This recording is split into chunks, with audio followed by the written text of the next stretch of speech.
Good afternoon, everybody, and welcome to Live at 4. It's Friday. I've been waiting to say that. Mark will be back on Monday. Amanda Quintana is filling in today. Yes. Thank you for your help. Thank you It's for a pink day. me. Yeah, we did not plan this. We both just, it feels better in the heat to wear a lighter color. How are you doing with the heat and the humidity? Are you loving it? I'm struggling. All right, I am too. I am from California, so I like the heat, but it's a little too much. Yeah. A little too much for me, and I don't have AC, so that you just have to have a fan next to you all the time. You know, see, that puts it in perspective, something a lot of us take for granted. Yes. We're going to have more on the weather in just a minute, but here's what's making news this Friday. It is hot and humid outside. There is an excessive heat warning in effect right now. That's great video at the splash pad. Madeline O'Neill is going to join us live momentarily. And 2 more major Madison retail stores are closing their doors. We'll tell you which ones. Plus, the trade wars continue as Canada ups the ante. Michael Bruno is here today, and we'll also have Lola's Lowdown. But first, let's take a look outside this afternoon. Boy, it's nice and sunny, but it is hot and sticky. Hot, hot. That is the place to be this afternoon, anywhere near water. The weather words, another scorcher. This is just the beginning of a hot weekend ahead. Gary Canalti is out on the patio. Hi, Gary.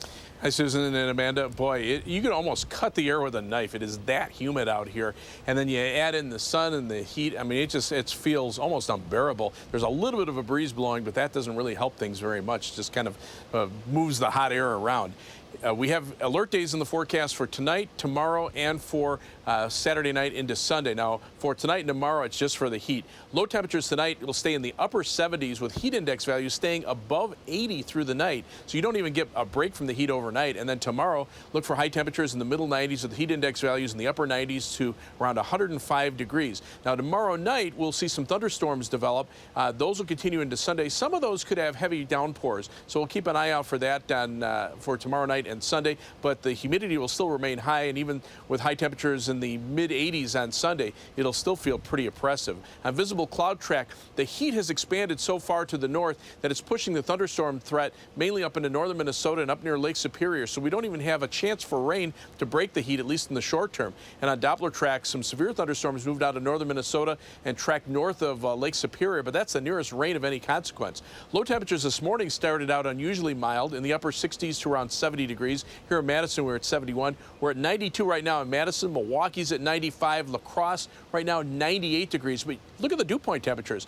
In the low 70s to the lower 80s right now. Mineral Point reporting a dew point of 81. Platteville at 80. So you factor those two together, it feels like 111 degrees in Mineral Point, 101 in Madison, 105 in Milwaukee, 114 in La Crosse. That is dangerously hot. And looks like the heat will continue at least for another 24 to 36 hours. Otherwise, those temperatures only dropping into the upper 70s overnight. Tomorrow, another hot and humid day. High temperatures in the middle 90s with heat index values up around 105 degrees. And that's not helping the traffic. First alert traffic, there's the live view on the Beltline at Park Street. You can see traffic moving slowly in both directions.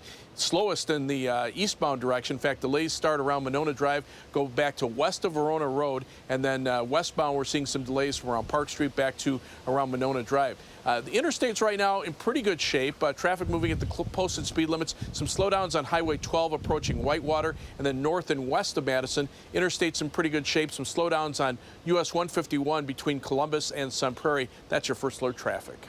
Thank you so much, Gary.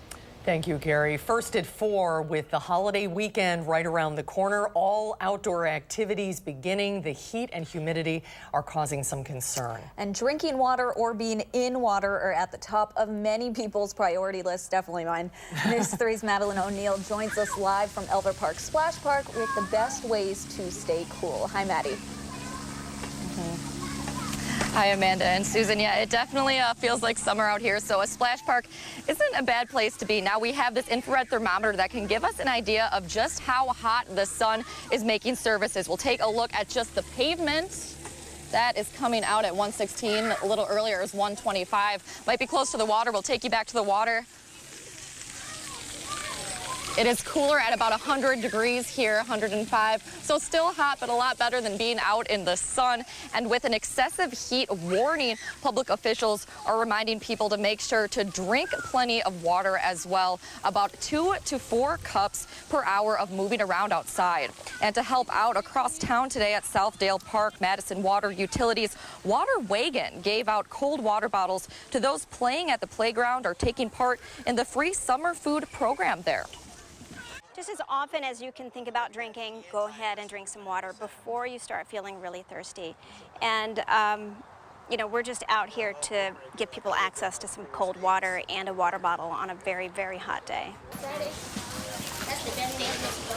Madison Water Utility had about 200 water bottles on hand to give out today. And for those looking for a place to get out of the sun this weekend, Columbia County, Rock County, and Adams County have opened up cooling centers. And from being out here, I think they'll come in handy this weekend. Amanda and Susan.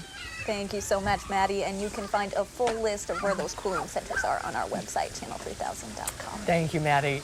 One of the main anchor stores at Westtown Mall in Madison is closing. The Sears store will close at the end of September.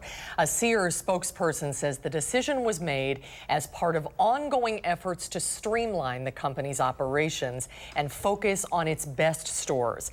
The Sears Auto Center will close in late August. The PR official would not say how many employees would be affected by the closure, but said they would receive a severance package and can apply for open positions at area Kmart or Sears stores. Also at Westtown, it's the end of an era for Toys R Us. The once giant toy chain officially closes its doors today at its 200 stores left in the U.S. The chain filed for bankruptcy in September to try to turn things around, but in March, after a poor holiday shopping season, the company announced it was going out of business in the U.S. And the Staples store on Verona Road in Madison is also closing. The last day for that store will be August 3rd. Company representatives cited the shift toward online shopping as one of the reasons the store is closing. The Staples store in Monona and Janesville will remain open. A fourth man has been found guilty of sexual assault after taking part in a gang rape at a State Department of Corrections halfway house. We are also learning tonight that the family of the victim is taking legal action against a group home where she lived after the rape. News 3's Jessica Arp has been investigating this case since last year and has the latest. Yeah, this is really like a very tragic story here. We've been following this case since that rape happened in July of 2016. And shared that the victim of that brutal rape took her own life in a group home a month later. Tonight, we know her family now wants her identity to be known and is suing employees at that group home who they say failed to render aid that may have saved her life. 17-year-old Brianna Kalk died in August of 2016 after she hung herself in what was then the Spone Avenue Home for Girls, run by Orion Family Services on the city's north side. A federal lawsuit filed this month claims employees didn't follow protocol in checking on Kalk, and after they found her, did not immediately cut her down and refused to administer CPR as directed by a 911 dispatcher. The suicide followed a gang rape in the town of Blooming Grove.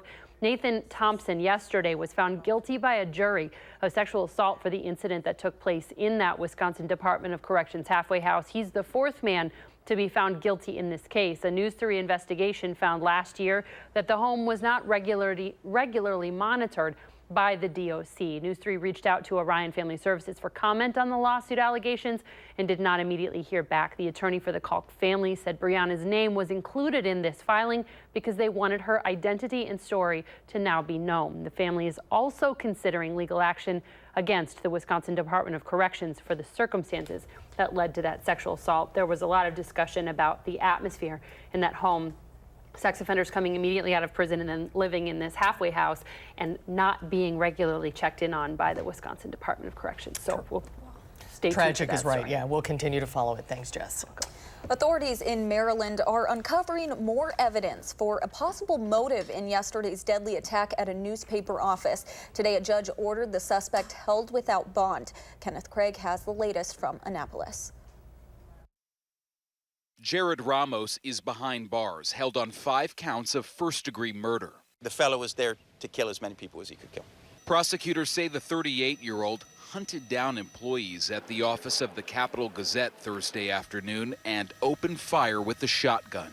We brought to the judge's attention the evidence that suggested a coordinated attack, the barricading of a back door, and the use of a tactical approach. They say he planned to escape when police arrived and found him hiding under a desk. Within 2 minutes, they were pushing in on the suspect and starting to get him cornered and not let him hurt anybody else. Even though they became the story, the journalists who survived continued to do their jobs. This morning, they still published their daily paper with the front page about the horror that unfolded inside their newsroom. Ramos had a bitter history with the Capitol Gazette. In 2012, he sued the paper for defamation for publishing a story about his harassment conviction involving a former high school classmate. He lost the suit and then began harassing journalists. In May of 13, we did have a situation where online threatening comments were made. Police say the Capitol did not want to exacerbate the situation and ultimately decided not to pursue criminal charges. 4 journalists and a sales assistant were killed in the shooting. The city of Annapolis is holding a tribute and vigil in their honor tonight. In Annapolis, Maryland, Kenneth Craig for WISC News 3. And a GoFundMe page started by a fellow journalist has already raised more than $125,000 for those funeral expenses. America's trade wars continued to escalate today, with Canada announcing billions of dollars in retaliatory tariffs. President Trump celebrated the 6-month anniversary of his Tax Reform Act, calling it an economic miracle. He defended the trade wars that he's provoked with some of America's allies, but as he was speaking, Canada was fighting back. The foreign minister called U.S. tariffs on steel and aluminum illegal and unjust. We're going to be the smart country again, not the stupid country that was taken advantage of by everybody. Canada has no choice but to retaliate with a measured, perfectly reciprocal, dollar-for-dollar response. Canada released a final list of items that will be subject to taxes of up to 25%. It includes not only steel and aluminum, but also consumer items like ketchup and lawnmowers. Canada's tariffs on U.S. goods go into effect on Sunday, the country's strongest trade action since World War II. Coming up next, a guardian of downtown homeless is spotlighted in our Do Something Good segment. That's coming up, and we'll explain why the chairman of Foxconn is wearing a Green Bay Packers jersey. That's when Live at 4 continues. We'll be right back.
Welcome back. One day after Foxconn broke ground on a massive campus in southeastern Wisconsin, they had another big announcement today. Yes, Foxconn Technology Group says they plan to open an office in Green Bay.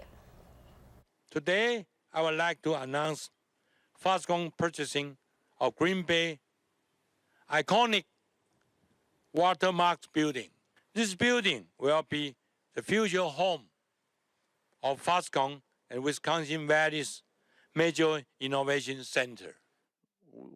The 75,000 square foot building is in downtown Green Bay, and the company plans to hire 200 people to work there. Foxconn says it will be part of a network supporting its $10 billion project in Racine County. The markets finished slightly higher today, closing out the second quarter with small gains. At the closing bell, the Dow Industrials were up 55 points. The Nasdaq was up almost 7, and the S&P 500 was up 2. For me, this is not a job. It's I'm on a path in life, and I feel blessed. It is not a job that just anyone can do. In recent years, Karen Andro has become the go-to person in terms of downtown services for the homeless community. As Charlotte DeLeste tells us, she's a helper, a guide, a guardian, doing something good for those who need it most.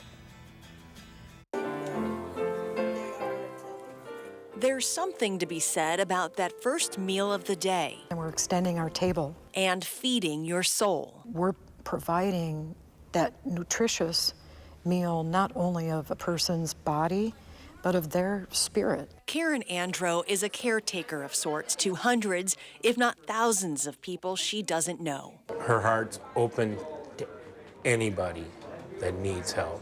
Karen does homeless outreach as part of First United Methodist Church in downtown Madison. A person loses all hope. Nothing else matters, food or shelter. For Karen, it's not a job, it's a calling. And that calling leads her to places where those who are homeless and experiencing some type of trauma live, no matter the weather or time of day. For me, my heart sees, hears, feels, and responds to suffering because I don't have a lot of patience for unmet needs. But on Wednesdays, Karen, members of the church, and volunteers do what they can to fill those unmet needs by building a bridge of hope and help. They offer what they call a community breakfast, followed by the Come As You Are worship and support gathering. You could see shoulders more relaxed, people coming in with bags and trash bags of belongings, and feeling like they're okay. What we really want is for folks to feel that they're at home.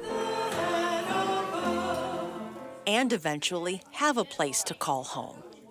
During all this, representatives from a dozen agencies and organizations are there, ready and waiting to help those who want it. We was right days from committing suicide, and we came here for help. Ron was homeless. We was going to do it together. Yeah, and we overcome that. Thanks to Karen Andrew. He now volunteers here. Same goes for John Haynes. This church, like my family now. And I'd do anything for Karen, do anything for this church. There is something to be said about that first meal of the day and the love and hope it provides for the body, mind, and soul. A life can be transformed and transcended from hopelessness to hope. Wow, thank you so much to Karen for doing something good. There are angels among us, yes, right? She is one. If you know of a person, a business, or an organization doing something good, please let Charlotte know. You can send her the information on our website at channel3000.com/do-something-good. Well, coming up next, an update on special summertime campaign to help a Madison food bank. We'll head over to the Goodman Community Center this afternoon to check out what's happening with our Hunger Heroes appeal. We'll have an update when Live at 4 continues.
Take a look at this. Keep your eye on the police car in the lower part of the screen. There is a Florida police officer getting out of his car in the middle of a storm. Do you see that? A lightning bolt strikes a few feet from him. He quickly retreats back inside, none the worse for wear. Oh my So we tell people, come in when it's lightning out there. Yeah. Definitely some good advice. That was just for you, Gary. Well, it is June 29th, and it is National Camera Day. This day commemorates photographs, the camera, and their invention. Before there were cameras, the only resource to document a vision was a painting, and that took a while. It did. And it's also National Waffle Iron Day. Now, waffle irons got their start in the 14th century, and they were used over open fires. The first electric waffle iron was available to the general public in 1918. Are you aware, Amanda, of Gary's love for Waffle House? Oh, I was not. That's why I did this story. That's why just you a plug really to get wanted Waffle to House to talk move about up this. north of St. Louis, you know, get a little I've closer never to here. been. Oh, this is a two-pot of coffee story. He could go on and on and on about that. And it's National Almond Butter Crunch Day. I guess that's toffee, right? Toffee covered with chocolate. It has a crunchy texture and a caramel flavor. There's all kinds of variations on the recipe, including toasted almond sprinkles. We need some fancy. crops, but they'd probably melt today. Boy, this is air you can wear, as Dave Caulfield always says. I think that's such a great description. I just say that you can just slice it up. I mean, it's that thick out there. And it looks like we'll see another day of excessive heat and humidity for tomorrow. A little bit of a break on Sunday, but we'll still see some thunderstorm chances. And the heat continues for much of next week. I'll have the first alert forecast in a few minutes.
Boy, the heat and humidity continues to build out there. I mean, was out earlier this morning before I came into the station, and just being outside about a half hour ago, I mean, it is very thick out there. The humidity levels are extremely high and the temperatures are soaring. We have alert days in the forecast for tonight and tomorrow. Now for tonight, low temperatures only drop into the upper 70s, and that'll keep heat index values above 80 degrees through the night. So those without air conditioning are just not going to get any relief from the heat overnight. And then tomorrow, look for a high in the mid-90s at the heat index value, again in the upper 90s to about 105 degrees. So it'll be dangerously hot and humid, especially for those who are elderly or in poor physical shape, infants, pets. They're the ones who are going to be most affected by this. And then tomorrow night, the humidity levels stay high, and that will last into Sunday when the high temperature reaches the mid-80s, with the heat index values a little more tolerable, but still in the upper 80s to the lower 90s. But what's more important is that we'll see some strong to perhaps a few heavy thunderstorms with the possibility for heavy rain in some of the downpours because of all that moisture around. Excessive heat warnings in effect from the Twin Cities metro area through much of southern Wisconsin, eastern Iowa, and into northern Illinois. The western part of our viewing area, that warning now extended in through the day tomorrow. So everybody under an excessive heat warning through 7 p.m. tomorrow. Future track temperatures, this is 6:30 in the morning. These would be very close to high temperatures for this time of year, and we'll already be starting out at 78 degrees, La Crosse at 80, Milwaukee 78 degrees. High temperatures tomorrow back into the middle 90s through much of southern Wisconsin, even near Lake Michigan. Southwesterly winds will keep the lake breeze at bay, so no relief there. But as you take a look at the heat index, again, we're starting in the triple digits. Some areas like La Crosse near 115 degrees overnight. The heat index staying at or above 80 through much of the state. And then as we head through the day tomorrow, we're back into the triple digits for heat index values during the afternoon. This is about 4 o'clock. Tomorrow night, we'll see some showers and thunderstorms. That might give some brief relief, at least for a few people. But on Sunday, look at the heat index values, still back into the upper 80s and the lower 90s. The Chicago area probably around 100 degrees. So again, it's just going to be dangerously hot for tomorrow and perhaps part of the day on Sunday as well. As we take a look at Doppler track, thunderstorms are north of Lake Superior. A few storms developing over western Minnesota, but these are heading northeastward. So there's nothing really to break the heat. Severe weather threat tonight is through the Twin Cities and then up into northern Wisconsin. That's where the thunderstorms are most likely to occur. But around here, the atmosphere has expanded to the point where you just can't get the updrafts that will keep thunderstorms going.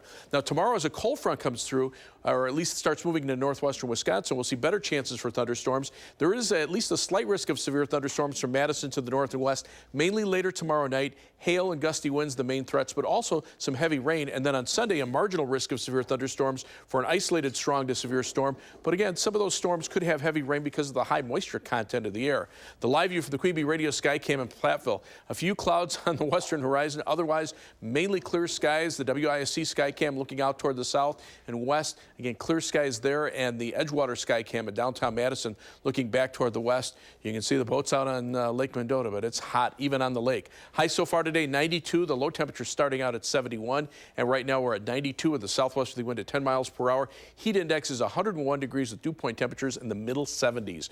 Current temperatures are in the 90s statewide, even Rhinelanders at 95. Eau Claire at 96 degrees. But weather track shows the jet stream well up to the north as that heat dome expands, so that's keeping the threat for thunderstorms away from us. Now notice the jet stream does dip down over the western part of the country. Eventually, as this starts to slide southward, we'll see a little better chance for some showers and thunderstorms, but not until tomorrow night and Sunday.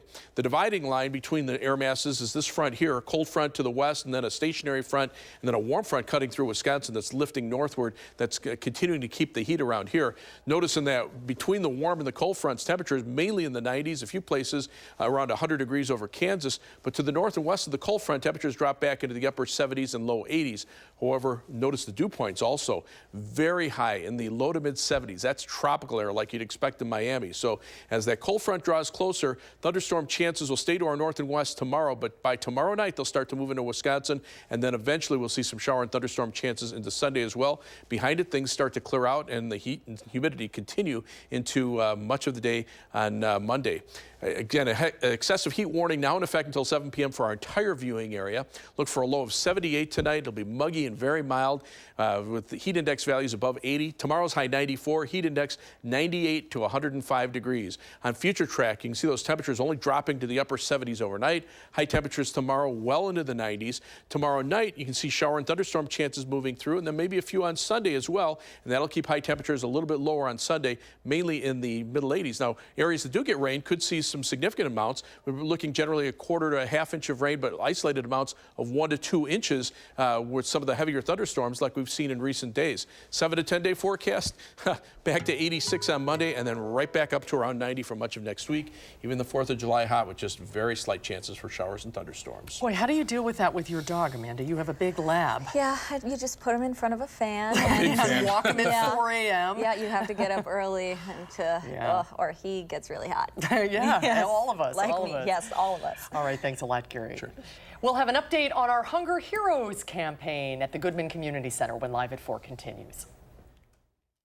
The biggest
Welcome back. Our Hunger Heroes campaign with the Goodman Community Center continues through the weekend. Thanks to everybody who has helped us so far. We're collecting food and money to help the Goodman Community Center support families over the summer when kids can't rely on school to supplement meals. Sam McDaniel is the food pantry coordinator at the Goodman Community Center. Hi, Sam. Good to see you.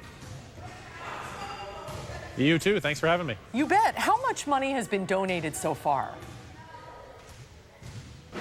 I think we are in the $15,000 to $20,000 range. A lot of food as well. We are still looking for a good deal more to make this program happen. Tell us a little bit about the need. Why is this need so big over the summer? Well, we have a lot of folks that use our food pantry and other programs during the regular school year, and the children in the family are able to get breakfast and lunch either subsidized or free at the public schools and other schools as well. when we get into the summer months, they are no longer able to do that. While there are feeding sites around town, often it's difficult with childcare schedules and different summer schedules for people to get to those during the week. And then on the weekend, most of those are not available. So what we're looking to do is to provide for those folks to have enough food to get through the weekend in a more difficult time of year that people don't always think about in the same way as they do during the regular school year. No, exactly. That's true. It's something a lot of us take for granted. What kinds of things are you still looking for at the food pantry? What can people still donate? Everything that's on our list, that's on your website and the Goodman Community Center website. We need cereal, pasta sauce, macaroni and cheese, jelly, basically items that will fulfill the needs for a family of 4 for 12 meals across the course of a weekend. Great, and tell us a little bit about this event happening tomorrow. We're going to be here at the Goodman Center. You can probably hear the youth program in the background. They're playing basketball behind me. We'll be here in the gym collecting all of these items and bagging them and getting them set to be distributed throughout the summer on Friday afternoons to the families that use our youth programs here. So there'll be a bunch of volunteers all morning and afternoon getting these things ready. And then we're partnered with a couple of folks, Lowell Elementary School and Golden Produce, to help us transport that stuff and store it over the summer. So people have all morning and the beginning of the afternoon tomorrow to get over here to the center and drop off donations. We can take cash donations here as well as food, both get it done for us, and we're hoping to see a really big turnout of folks coming by tomorrow. Oh, I hope so. And Sam, I'll see you bright and early tomorrow morning. I'll be there with all the volunteers. Thanks so much for joining us today, and thanks for all the good work. Thanks for all the good work you're doing all year round at the Goodman Community Center. We'll see you tomorrow. Thank you all for helping us. All right, have a good night. You bet. Thank you so much. When we come back, imagine a town where dancing and rock music are illegal. Well, that is the premise for the show Footloose. Michael Bruno goes backstage at a local production of the show. That's next. At Fire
Boy, not a good day out on the Beltline. Take a look at the live view from the Department of Transportation camera at Verona Road. It's very slow traffic already eastbound back to west of Verona Road. So traffic moving very slowly there. If we take a look, well, for some reason we've gone past the traffic, but traffic is moving very slowly on the eastbound Beltline from Verona Road all the way up to around Monona Drive. Westbound, we're seeing delays from around Todd Drive back to around Monona Drive. That's your first alert traffic.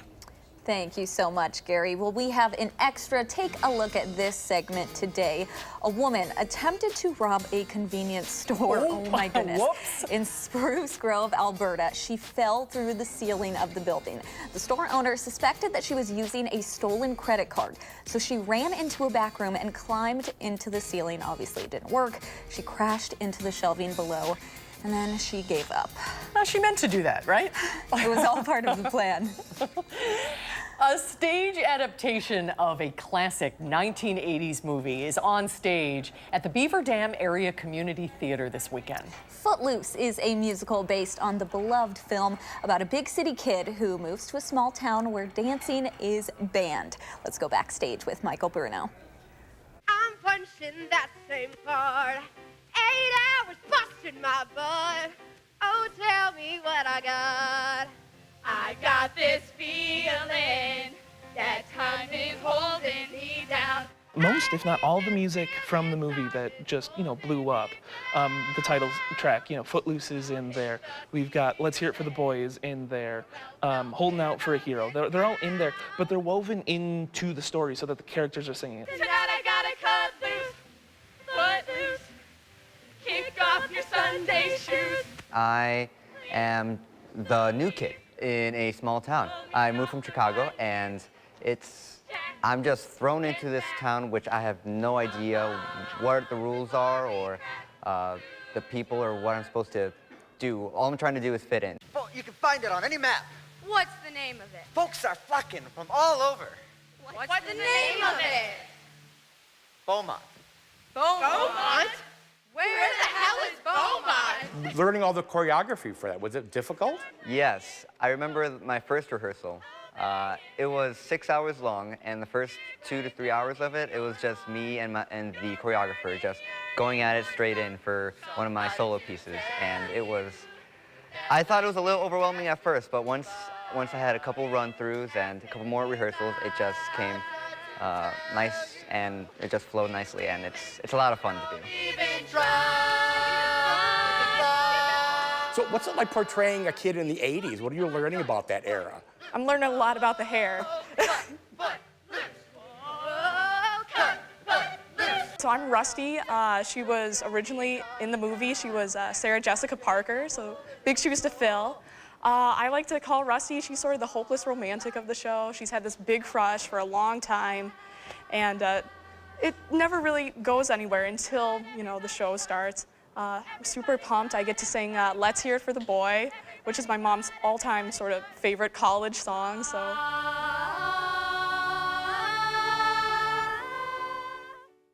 Lord, I pray, tell me exactly the words to say. And how fun is it for kids to actually play high school kids for a change? That was one of the things that I was really drawn to about picking this show was they get to play high schoolers. The main characters are in high school going through the same things they're going through. We've only been here 2 days and already Chicago seems a million miles away.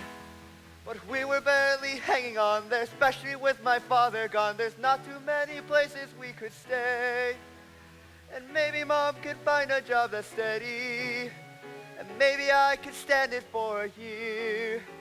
And maybe things won't be so bad. And maybe I won't miss my dad. And maybe we could start a new life here.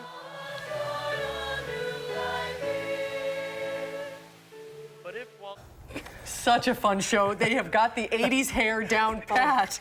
The girls were just hysterical. They were like fluffing their hair out, and it's like, we have to wear this big hair, really? It's like, that was the 80s, girls. But that's such a good question that kids of this generation, what do they remember from the 80s? Did most of them see the movie? Have they seen the movie? Some of them wanted to see the movie, and some of them didn't want to see the movie until they'd done the show. So, but a lot of them like knew the music from, because the music is all that classic Footloose music. Oh my goodness. And that music, those classic songs, Hear It for the Boy, how was that to see that? It's wonderful, and the kids really get into it. They were like, you know, they obviously weren't around when those were big hits, but they really get into the whole choreography and all the dancing, and the boy is really good. I mean, he really does all the Kevin Bacon moves, and Kevin Bacon didn't do his own moves in the movie. Oh, that's interesting. He had a stunt dancer for that. Now, where do they perform this show? In this great church that they've had is their community theater. So it's really fun when they do the whole opening with the preacher. They're actually in the pews and in the church, too, so it really adds a little bit of like surround theater with everybody there in the church pews. Oh, that's perfect. So cool. It's Footloose from Beaver Dam Community Theater. It's tonight, tomorrow night at 7:30, and then Sunday, a matinee at 2 o'clock. Tickets are $10, $12, and $14. What's coming up next week? Next week, we're going to the Dells to see The Wizard of Oz. Oh. We're off to see The Wizard. Wonderful. The Palace Theater. All right, Michael, we'll see you then. Have a good Okay, weekend. stay cool. Yes, try. We'll be right back.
Welcome back. It is going to be a hot, hot weekend. Yeah, we have alert days in place for tonight, tomorrow, and Saturday, and into Sunday. An excessive heat warning in effect through 7 p.m. Saturday for all of southern Wisconsin now. As we take a look at our forecast first, look for temperatures to only drop into the upper 70s overnight with heat index values at or above 80. Tomorrow's high 94 with a heat index perhaps as high as 105. Sunday, some thunderstorms, but temperatures staying in the 80s. Pace yourself. That's what you're going to have to do. Here's what's coming up Monday on Live at 4. Mark will be back from vacation, and Dr. Zorba Pastor will be here to answer your medical questions. Plus, Will Loper reviews Uncle Drew. It's the story of aging NBA stars, showing youngsters how to do it on the court. That's coming up on Monday on Live at 4. Lola's Lowdown is coming up next.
Mark has been off this week, but Lola and Louie have not been. They've been compiling the best animal stories of the week.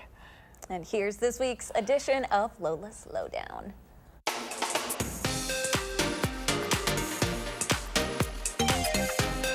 This week on the Lowdown, Lola finds a young horse looking for love in all the wrong places. A turkey that's making trouble for his adopted home. And the dangers of yoga with goats.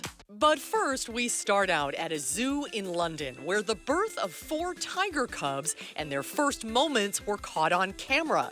It's Mother Naya's second litter. Officials say they're elated to have 4 rare tiger cubs, especially since there are only 500 Amur tigers left in the wild. Next, we have a love-struck horse stuck in a fence. 5-month-old Spirit gets trapped while trying to get into a pen with a white mare. Cassandra Johnson discovered the dilemma and walks over to find her, and after a bit of a struggle, Cassandra is able to get the ropes cleared so Spirit can step out to freedom and hang out with his girlfriend. A tom turkey is creating quite a stir in Garden City, Michigan. A man is being fined for harboring the turkey, but Mark Johnson says that's not the case. I don't feed him, I don't give him water or anything. He's just here. He says the turkey began hanging out around his place 6 months ago, but city officials are not happy that he's making the turkey comfortable. They gave him a $100 ticket for keeping the turkey as a pet. Johnston says he's tried getting rid of the turkey in the past, calling several places, but the DNR told him as long as any wild animal is not disturbing the peace, you can't move it. And if people do,